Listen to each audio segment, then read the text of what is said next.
You probably have the same problem with your toddlers. Well, there's my 2-year-old daughter over there.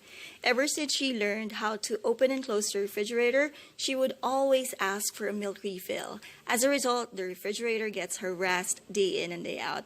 But in this video, I'll show you what product we bought just to make sure that she won't be able to open it ever again.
So there you have it.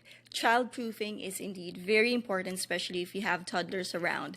But guess what? I think this refrigerator lock can also work well if you have a housemate who keeps on getting something from the refrigerator, especially now that we're on a lockdown situation. So you can also buy these not only for toddlers but also for adults.